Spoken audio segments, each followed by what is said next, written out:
A few months ago, LG released their G2 smartphone around the world, and it packed some great features that made it compete with the HTC One, the Galaxy S4, and the litany of other high-end smartphones out there on the market. They're at it again, this time in the tablet space with the LG G Pad 8.3, and it brings a lot of unique features from the G2 over to their tablet spectrum. I'm Aaron Baker from PhoneDog.com, and the question is, in part one, does this thing compete with the iPad, some of the other Android tablets, and more? Let's go find out in the full video review of the LG G Pad 8.3.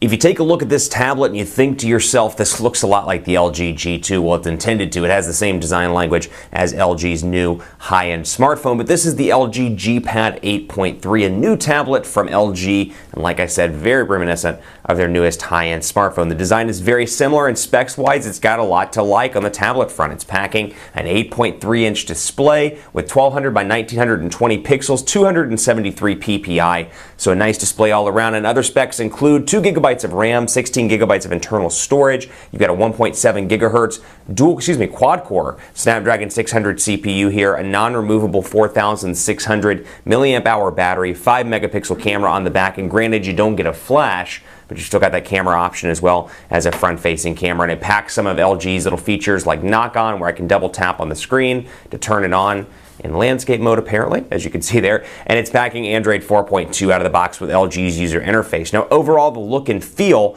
on the user interface side, very similar to the LG G2, so this could be a great companion to your G2 device or a great standalone device as well if you're looking for an Android tablet and perhaps 10.1 is a little bit too large for you, or you don't want the 9.7-inch iPad or even the iPad mini. You want something kind of in the middle of all those. The 8.3-inch G Pad could be a tablet for you. Before I get too far into the full review, I want to thank our partners at Best Buy Mobile. They don't give us tablets, but they give us phones that we give away to you for free on PhoneDog.com. So thanks to them, when you go into Best Buy Mobile, you'll walk out with whatever device works best for you. It's part of their walkout working program, and they really take great pride in that. Getting a device that works for you and setting everything up so when you walk out the door, you're working, you got what you need, and it's all thanks to the boys in blue at Best Buy Mobile. So specs-wise, you've got a nice device over here, and just talking really briefly about the hardware, you've got your volume rocker over on the side, power button up top, very slim all around as well. You're looking at a device that's about 0.33 inches thick, 8.3 millimeters thin, very nice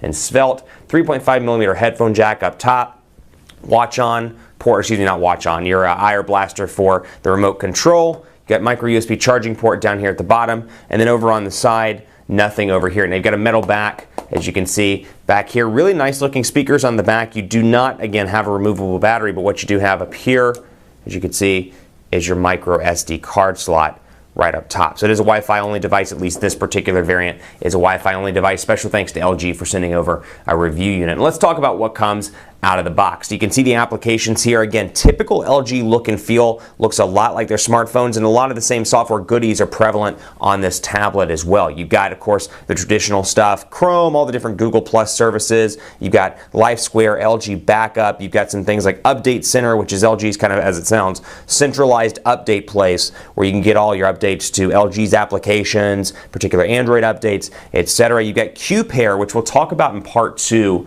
or perhaps we have time a little bit later in part 1, a really nice little application that I have on the G2, and I'm going to show you how it works and how you can pair your phone to the tablet and use your tablet as kind of an extension of your smartphone. So of course you've got other things including Polaris Office, Quick Translator, File Manager, Box, Dictionary, and more. And of course you've got your traditional widgets here as well. You've got clock, bookmarks, as you would expect, traditional Android widgets here, and all in all this thing is pretty fast all around with little to no lag, despite having a Snapdragon 600. I can just hear the comments out there going right now, why doesn't this have a Snapdragon 800 CPU? Why is it a 600? Honestly, in day-to-day use, I know the differences between them from a tech side. In day-to-day use, you don't really notice a speed difference, at least I don't as far as I'm concerned. So buttons down here at the bottom as well, on-screen buttons here, menu, home, and back, and much like the LG G2, you've got a similar looking notification area here. And let's jump into settings and just have a look. Now obviously 8.3-inch display, it does maximize that screen size a little bit differently than you would see on the smartphone. The layout here is a little bit different. And we'll come in here, for example, to display.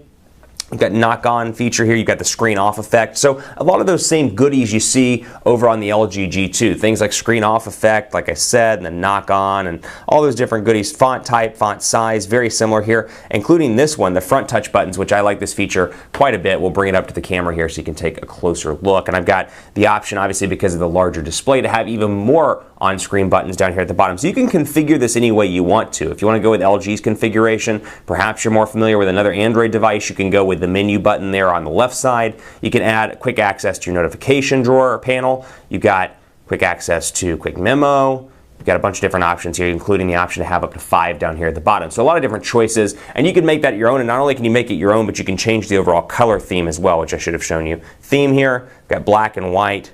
And then I can change transparent background as well. So I can make this black all throughout or all white throughout so you don't see the wallpaper here at the bottom. But overall, again, very fast all around. And we'll take a look quickly here at the Chrome browser and we'll load it up. So we'll type in phonedog.com and you'll see the keyboard here. Again, very traditional LG keyboard with a dedicated number row up top. And again, pretty easy to type on all around. It's not my favorite Android keyboard. There's some great alternatives. Some of my favorites include HTC's latest keyboard that you see on the HTC One, and actually Samsung's latest keyboard on the Galaxy Note 3 is quite good as well, with great auto correction all around. So here we go though, decent. I like the fact that the number row is there for quick access, but you can see 8.3-inch display here. Pretty easy to see, and of course PhoneDog loaded up on our tablet optimized version here with latest and featured news, and of course our exclusive articles as well. So all in all, pretty quick and easy to use here. You've got your tabs. Google Chrome works pretty nicely. And I've got the option to add new tabs as I see fit and move right through those, kind of like the desktop version of Chrome. So very fast. We'll take a closer look here at the keyboard as well, just by typing in a memo, for example, and you can see what it looks like in both portrait and in landscape mode. Again, pretty easy to type on. You can use it pretty much one-handed in both portrait and in landscape mode, as you see here. Particularly in portrait, it is a small enough tablet that you can do this on the fly and use it kind of like your smartphone. So we'll say the Quick Brown Fox is happy, and I'm not doing a good job, to be alive.